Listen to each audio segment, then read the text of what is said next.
Story 1. One of my elementary school teachers back in the 1950s continuously preached good penmanship to the class. You must develop good handwriting skills so your parents can read your letters from prison. Story 2. I had a preschool teacher tell me I could not paint my mountains purple during an art exercise. I had heard Purple Mountain Majesty in America the Beautiful. I was upset, and I still think she should not have been a teacher. Story 3. I had a high school civics teacher who talked about the mini-skirt theory of essays. Long enough to cover the subject but short enough to make it interesting. Yes, teachers could say things like that in the 1980s. Story 4. One of my teachers in middle school called me out in front of my entire English class. She said I would never amount to anything more than a rubbish collector. No offense to any rubbish collector. It is a valuable occupation. But she did not mean it as a compliment. All this for a misspelled word. I remember it vividly today. Story 5. At the end of our 5-month semester, I went to my 11th grade English teacher to get feedback on my final grade. I was quite upset because I had not received the grade I wanted. I felt like a failure, even though I earned a solid above-average grade. She told me that I was the most hardworking student she had ever had in all her years of teaching, and that if I kept it up, I would go far in life. Story 6. If the entire class has a problem with you, you are the problem. Turns out I was just autistic and had attention deficit hyperactivity disorder, and no one, not even the teacher, knew how to meet me with love and compassion. Story 7. In the 4th grade, 1992, another student in my class had a beeper and it went off in class. Our teacher took it from him and said, "What are you doing with this? Only doctors and drug dealers have beepers." 20 years later, everyone in the world has a supercomputer in their pocket. I hope you are alive and miserable still, Mrs. Kroll. Story 8. In 5th grade, we were working on vocabulary, and my teacher asked if anyone knew what prognosis meant. I said, "Well, I hear progress and diagnosis."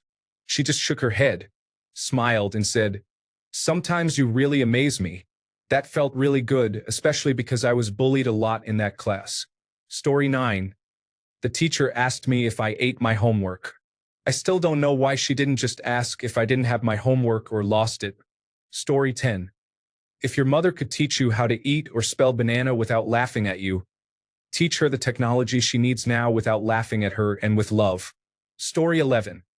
If you do not know a word in the book you are reading, look it up so you know what it means the next time you read it. It might be my literal autism mind, but I have applied this to many things in my life. If I do not know what something is or how to do something, I look it up. I am also doing this with my children now. If they ask me a question that I do not know, we will find the answer together. Never stop learning. There is always more to know. Story 12. The teacher said, "Big pink elephant in the room," followed by, "You won't remember my name or who I am, but you will remember this." Story 13. Junior year of college, I was taking abnormal psychology. We had an exam scheduled for September 12th. The day before was September 11th, 2001. Classes were not canceled. We all got to class expecting the exam to be postponed. The professor got in front of the class and told us, "No matter what happens in the world, or even around you, your life and daily obligations will not just disappear. Here is your exam."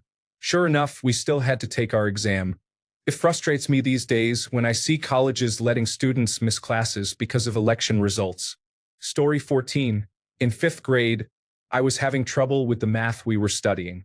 I asked several times for clarification, but the teacher made me turn my desk around to face the rear blackboard and study the problems alone without guidance while the rest of the class continued with the lesson. It was humiliating and unproductive. 30 years later, I still remember the sting of that experience. By the next year, I had completely given up on the idea that I was smart in any way and slipped into a drug phase. Today, I am known among my friends as a math whiz. Story 15. You are so exceptionally smart and intelligent. I don't understand why you still absolutely refuse to do any homework.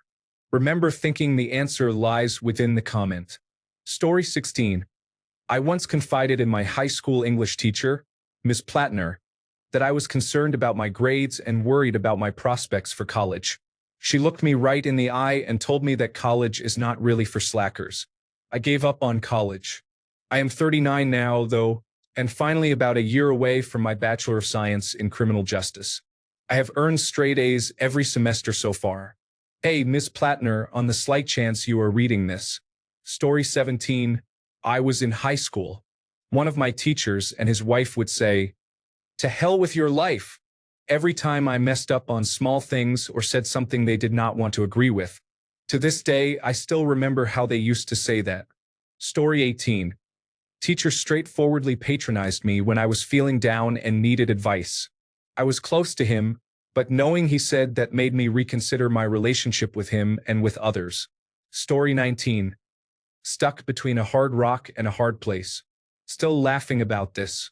Sophomore year Spanish, highly theatrical teacher. Rarely funny except for this mistake. Story 20. A teacher emphasized that I should be punished for having an illness that almost caused me to be hospitalized. He also threatened to hit me once. Real piece of work. Story 21. I got poor grades in second grade mathematics because my teacher could not read my handwriting. Now I have excellent penmanship. Story 22. I have no idea how we got on the subject, but I remember my high school journalism teacher talking about taking a date to see Requiem for a Dream in college. There was no second date. Story 23. If you cheat on your homework, it only hurts you when you have a test. Also, cheating on a test hurts you and does not show how clever you are. Story 24.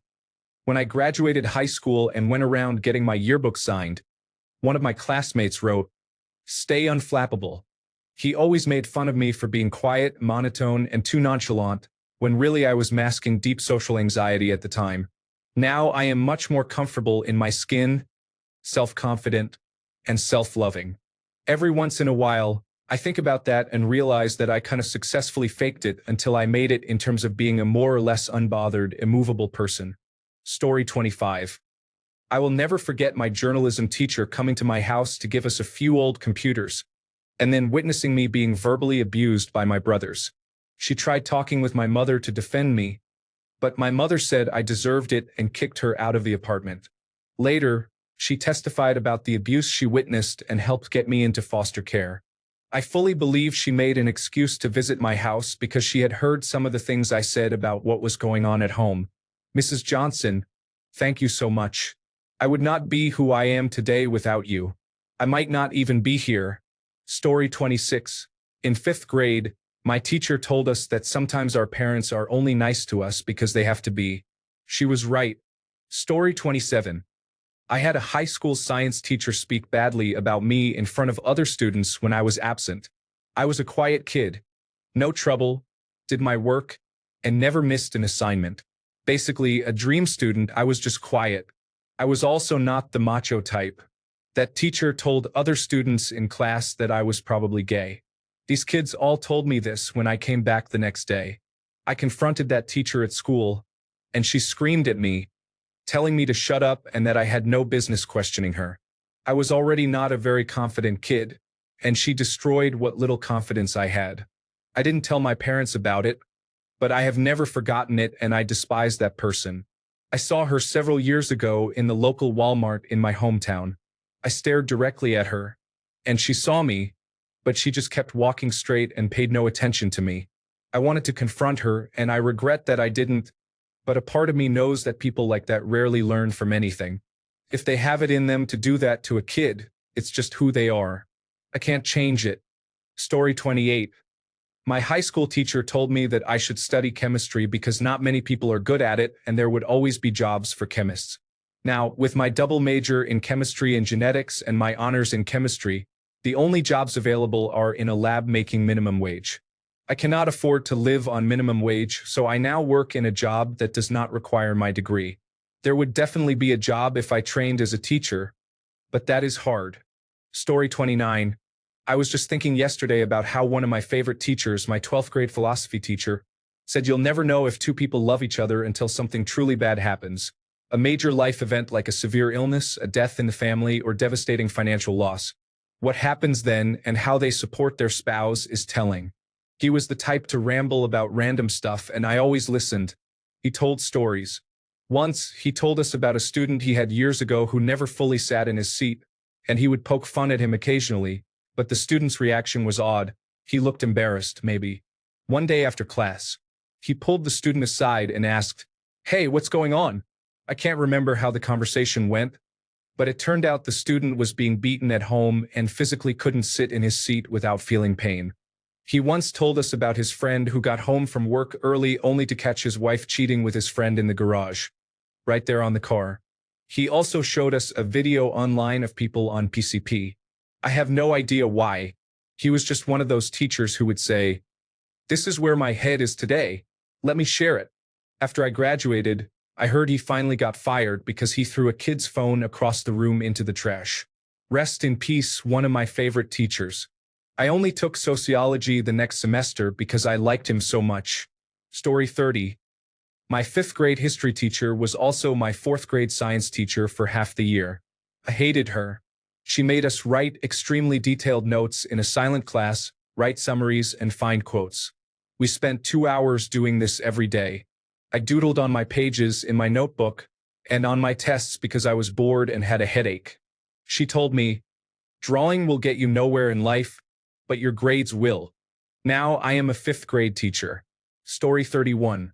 My mom related this story to me, and my teacher said it, so it counts.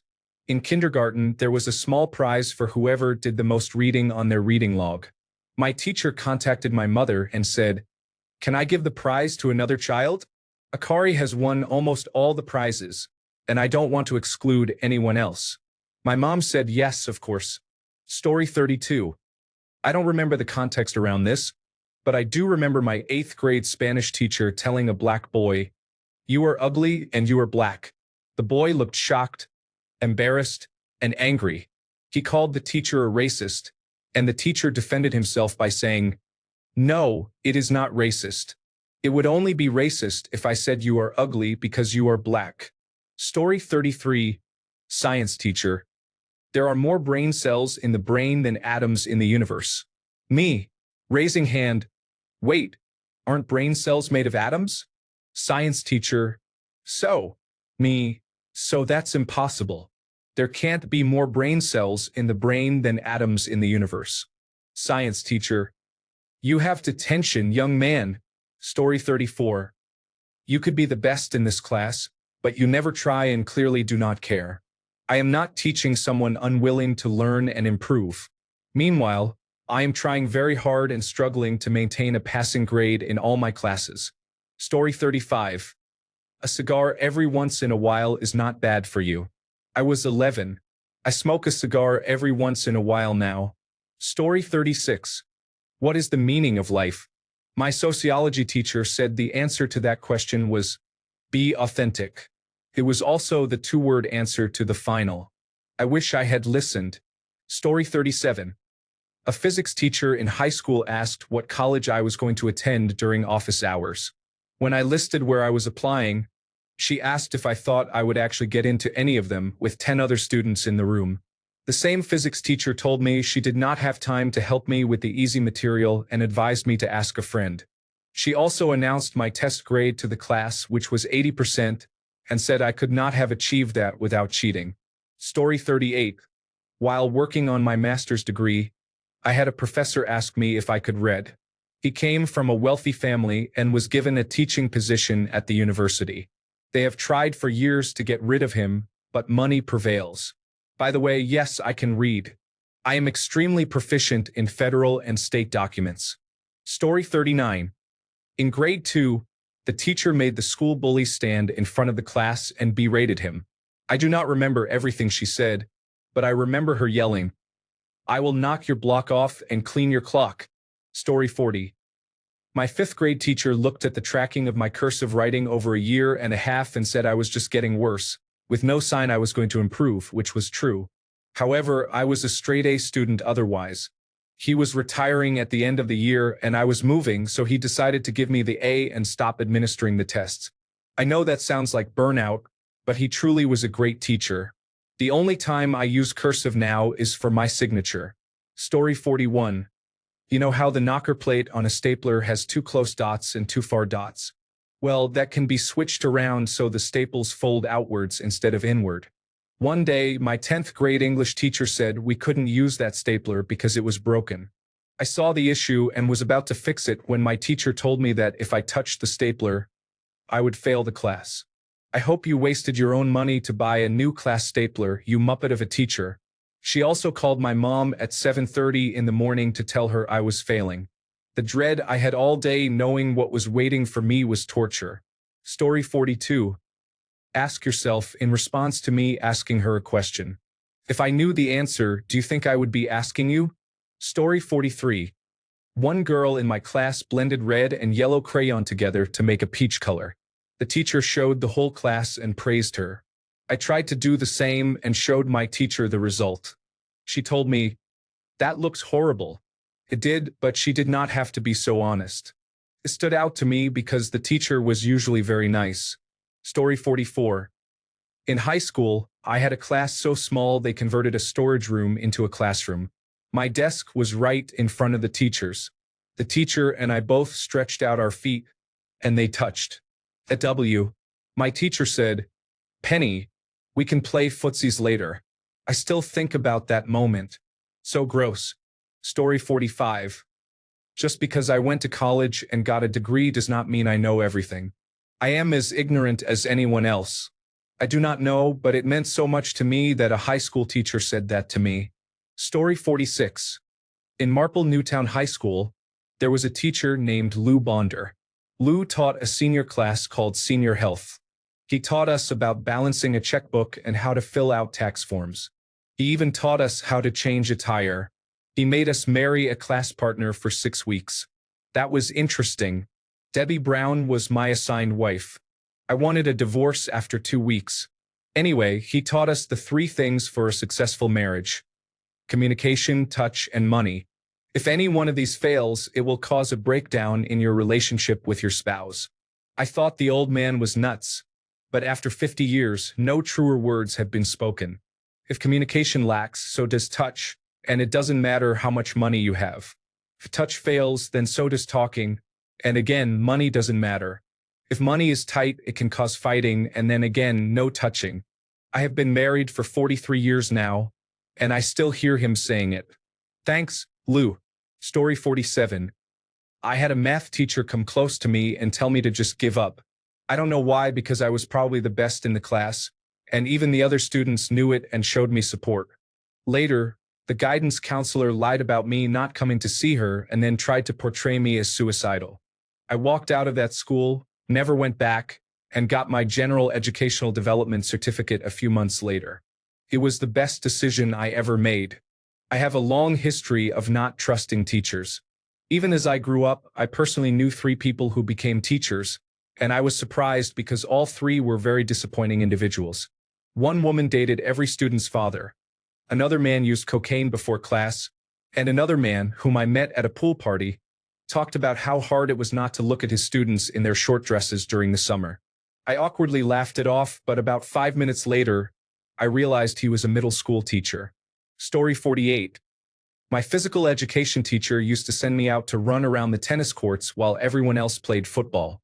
After a while, my friend said, "Why do you never let him play football with us?"